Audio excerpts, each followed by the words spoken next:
Buenos días, mis hijos. Vamos a ver cómo identificar el sujeto y predicado en una oración. Pues bien, entonces la zona del sujeto. Vamos a identificarla haciendo la pregunta de quién o de quiénes estamos hablando en la oración. Por ejemplo, se comieron el queso unos gatos negros. La pregunta, ¿de quién estamos hablando aquí en la oración? De unos gatos negros. Esa sería la zona del sujeto. Ahora, el sujeto tiene un núcleo o puede tener más de un núcleo. ¿Y cómo hacemos para identificar? El núcleo puede ser un pronombre o un sustantivo. Entonces, en este caso, unos gatos negros, ¿cuál será ahí el sustantivo o el pronombre? Exacto, sería gatos. Entonces ese sería nuestro núcleo. Entonces nuestra oración va a quedar de la siguiente manera. Miren, unos gatos negros, sujeto y encerrado el núcleo.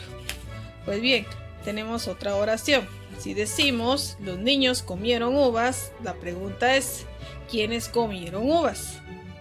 Entonces decimos los niños, esa sería la zona de sujeto. Y el núcleo, los o niños, ¿cuál es el sustantivo ahí? Niños, ese sería el núcleo. Pues bien, entonces nuestra oración estaría así, los niños comieron uvas. Ahora bien, entonces como se pudieron dar cuenta ustedes en el ejemplo de se comieron el queso unos gatos negros, ¿verdad? El sujeto puede estar en medio, al inicio, en medio o al final de una oración. Y también podemos ver que en ocasiones el sujeto puede tener más de un núcleo, como en este caso, vean, son dos sustantivos propios. Ahora, ¿cómo hacemos para identificar la zona del predicado? Pues bueno, entonces hacemos la pregunta, ¿verdad? Por ejemplo, en la oración, ¿verdad? Los niños comieron uvas, decimos la pregunta, ¿qué hicieron los niños? La respuesta es, se comieron unas uvas. Entonces, ahora la pregunta es, se comieron uvas. Ahora el núcleo del predicado, porque también tiene un núcleo, sería un verbo. En este caso, ¿cuál de estas dos palabras sería? Comieron. Entonces nuestra oración quedaría así: los niños comieron uvas, de color rojo, miren, predicado y cerrado el núcleo. Y de igual manera, ¿verdad? Con la otra oración, se comieron el queso unos gatos negros. ¿Qué hicieron los gatos negros? Se comieron el queso. Ahora, si esta es la zona del predicado, ¿cuál es el verbo? Comieron. Entonces sería el núcleo del predicado.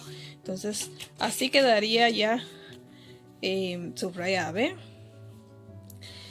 Pues igualmente, como el sujeto, el predicado puede tener más de un núcleo, ¿verdad?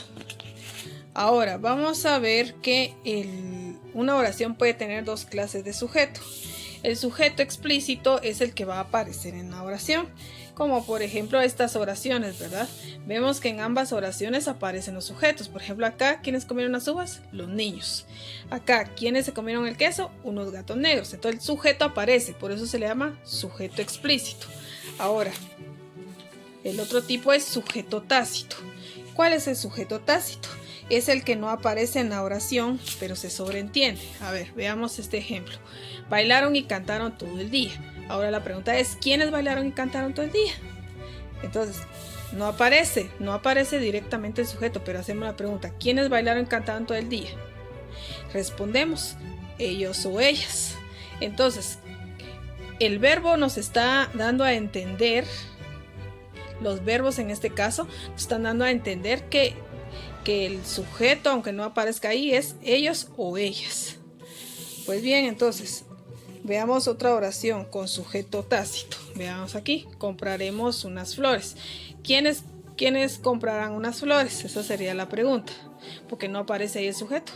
Nosotros, ese sería el sujeto aquí. Entonces a eso se le llama sujeto tácito, chicos. Muchas gracias por su atención. Cualquier duda pueden preguntar debajo de esta publicación.